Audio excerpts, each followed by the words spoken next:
Ecoleyes, derechos y obligaciones ambientales, con Juan Ignacio Moreno.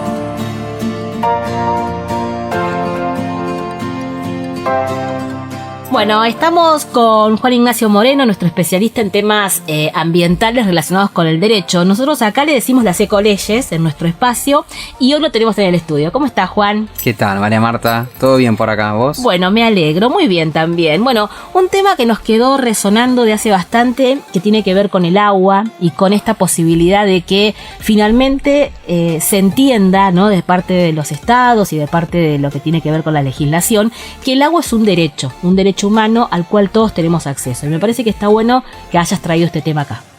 Coincido, María Marta.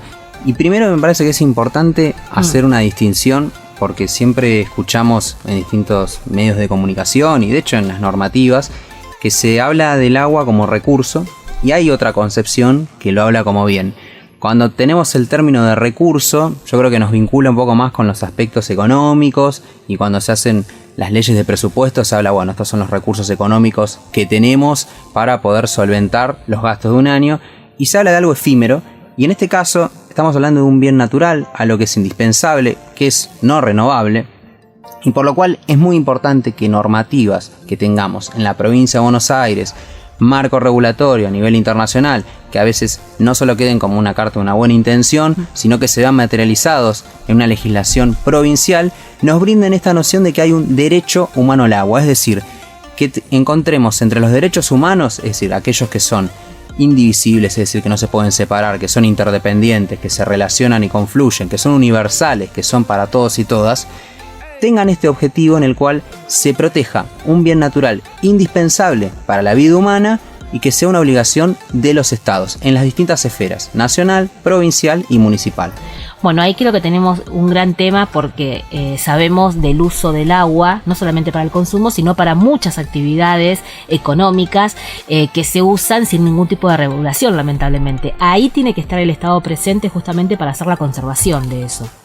Exacto, bueno, y ahí a veces hay un gran vacío cuando hablamos sobre el uso del agua, porque las legislaciones generalmente nos refieren más sobre la utilización de este bien natural respecto al uso doméstico. Tenemos el Código de Aguas, legislación en la provincia de Buenos Aires que nos establece que ante un caso de exceso en la utilización puede haber cortes, pero no se hace la mención, por ejemplo, sobre la cuestión de los riegos en los campos, la utilización del agua en los campos, la utilización del agua en las extracciones, en las políticas y prácticas extractivistas como del litio o de las minerías, es decir, todas estas prácticas que implican un impacto sobre el agua. Un caso concreto fue el de la causa de Pergamino, en el cual se habían detectado 18 moléculas de agrotóxicos en el agua, y ahí vemos cómo la vulneración del agua impacta sobre otros recursos, otros derechos.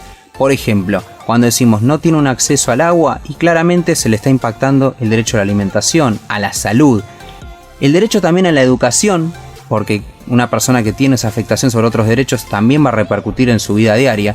Entonces es fundamental tener en cuenta aquellas normativas. Sí hubo en el año 2003 un acuerdo federal del agua donde se establecieron principios, pautas, pensarlo de una manera geográfica al agua, cómo está distribuida, los recursos. A veces miramos un poco y las ciudades están planificadas de cierta manera en la cual se genera esto de que haya menor tensión del agua por construcciones edilicias. Hay que pensar eso, hay que tener ese planeamiento sobre las ciudades para poder aprovechar este bien natural.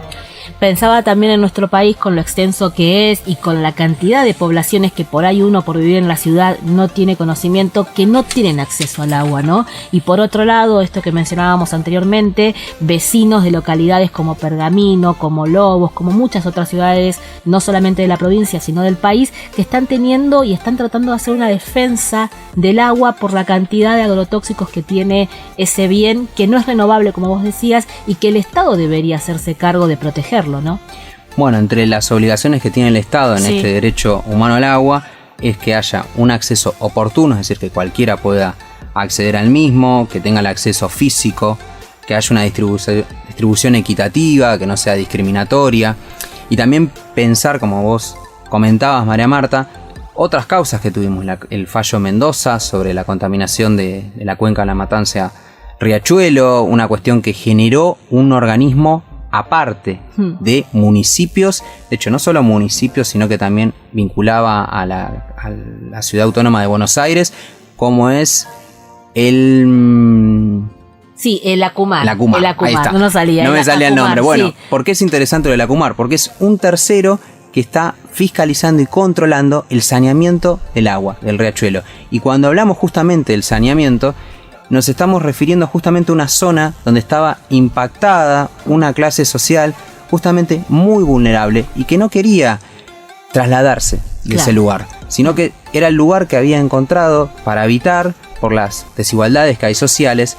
Entonces ahí vemos cómo la afectación del cambio climático, el impacto ambiental repercute sobre aquellas zonas más vulnerables. Y en los casos de los campos, en los casos también donde hay producciones de feedlot, que hay una afectación sobre las cuencas de agua. Entonces ahí vemos como distintas prácticas que generalmente pensamos, bueno, son para la alimentación diaria y tienen un impacto sobre el agua. Entonces el Estado es el que tiene la responsabilidad de garantizar el acceso de un agua que sea sana, que sea limpia, pura y que pueda cada ser humano consumirla. Pensaba, Juan, que el tema del agua es un tema realmente largo, para si podemos, vamos, la verdad, abarcarlo, porque es un recurso natural, como vos decías, que es primordial para la vida, pero que la verdad está muy vulnerado por todos lados, y me parece interesante poder retomar en algún momento este tema. Y obviamente, Juan, agradecerte, ¿no?, por haber venido hasta acá para traer estos temas y para que entendamos que el tema del agua es algo que nos involucra a todos, ¿no? Es así. Y una última cuestión, María Marta, hacer la mención que tiene un posicionamiento hasta geopolítico, que Argentina es uno de los países que concentra la mayor cantidad de agua dulce, que es el agua para el consumo humano, y que es esencial proteger ese recurso, es esencial proteger los glaciares. Tenemos una vinculación con distintos bienes naturales que son esenciales para la hora y para el futuro. Bueno, Juan, te comprometo para seguir charlando sobre el tema del agua, y me interesa mucho el tema de los glaciares, ¿no?, que es un tema que realmente tenemos que estar todos los argentinos pendientes de las prácticas que se realizan allí y cómo van a empezar a protegerse un recurso natural tan importante como en este caso se da en nuestra región. Así que bueno, Juan, muchísimas gracias. Bueno, cuentan conmigo para otra columna sobre la temática de glaciares que, como adelanto, tiene su normativa a nivel nacional. Bueno, gracias, Juan.